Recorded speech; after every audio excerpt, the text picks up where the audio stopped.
जय श्री महाकाल। आज हम कुछ एक अनोखी बात करने जा रहे हैं, बहुत ही ज़्यादा आजकल इंटरनेट पे ट्रेंड कर रही है।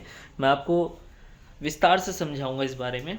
एक ये मेरे हाथ में एक कागज़ का टुकड़ा है, जिसको अगर मैं चाहूँ तो मैं फाड़ दूँ, लेकिन इससे कोई फ़र्क नहीं पड़ेगा। देखिए, इस प्रकार से मैंने इस कागज़ के टुकड़े को फाड़ दिया। इससे कोई फ़र्क नहीं पड़ता, ना इससे कोई ऐसा कुछ है कि मेरा कोई बहुत बड़ा घाटा हो गया हो, ना ऐसा कहीं लिखा भी है कि इस ऐसे कागज़ फाड़ने से कोई अपराध होता है, पाप होता है, ऐसा कुछ भी नहीं है कहीं। लेकिन मैं आपको बताता हूँ, अगर उसी के स्थान पे मैं इस कागज़ के टुकड़े को फाड़ता हूँ, ये भी एक कागज़ ही है जिस प्रकार से वो कागज़ था, अगर मैं इसको फाड़ता हूँ तो बिल्कुल मुझे फ़र्क पड़ेगा। कारण कारण ये है कि वो एक साधारण कागज़ था और एक ये असाधारण कागज़ है।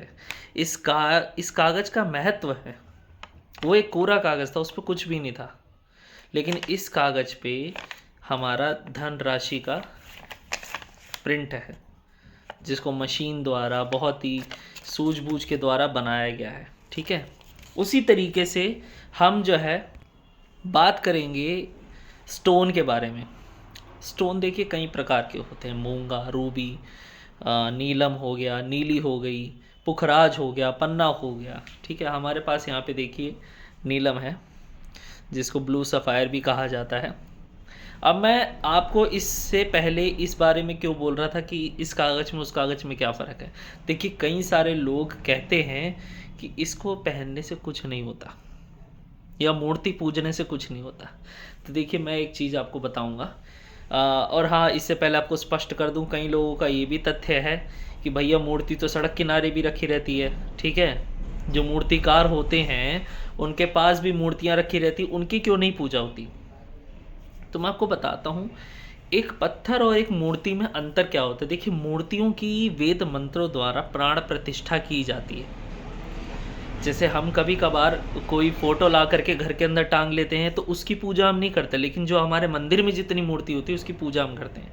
कारण कारण ये होता है कि उस मंदिर में प्रवेश करवाई गई मूर्ति की हमने वेद मंत्रों द्वारा उसकी स्थापना करवाई है, उसकी प्राण प्रतिष्ठा करवाई उस मूर्ति की, जो कि हमारे वेद शास्त्रों में वर्णित है। लेकिन उस जो एक फ़ोटो को हमने ऐसे टांगा है, वो केवल एक हमने भाव मात्र के लिए उस फोटो को ला करके रखा है।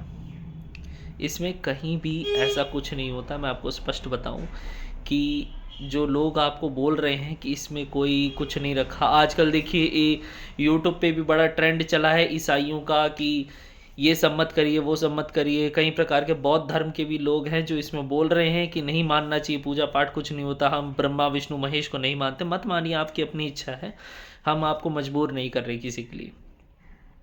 और स्टोन्स के बारे में भी मैं आपको यही बताऊंगा कि ये नीलम वगैरह जो स्टोन्स होते हैं, इनको सुनार के यहाँ से आपने ख़रीद तो लिया, या किसी भी जगह स्थान से आप ख़रीद रहे हो, तो सबसे पहले नंबर पे इसका ओरिजिनल होना ज़रूरी है। दूसरी बात ये कि ओरिजिनल होने के बाद किसी ब्राह्मण द्वारा इसकी प्राण प्रतिष्ठा करवाई जाती है, इसकी भी, इसमें भी ऊर्जा जागृत करवाई जाती है। उसके बाद ही आप इसको धारण कर सकते हैं, आप इसको पहनने योग्य हो सकते हैं।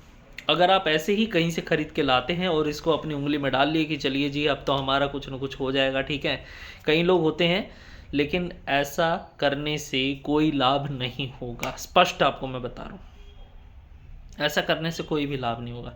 तो कोई भी मूर्ति, कोई स्टोन, कुछ भी आप खरीदते हैं अपने लिए, तो उसकी सबसे पहले एक ब्राह्मण द्वारा प्राण प्रतिष्ठा करवाइए, उसके वेद मंत्र द्वारा पूजा पाठ करवाइए, तभी उसको आप पहनने योग्य या फिर अपने मंदिर में रखने योग्य हो पाते हैं। जय श्री महाकाल।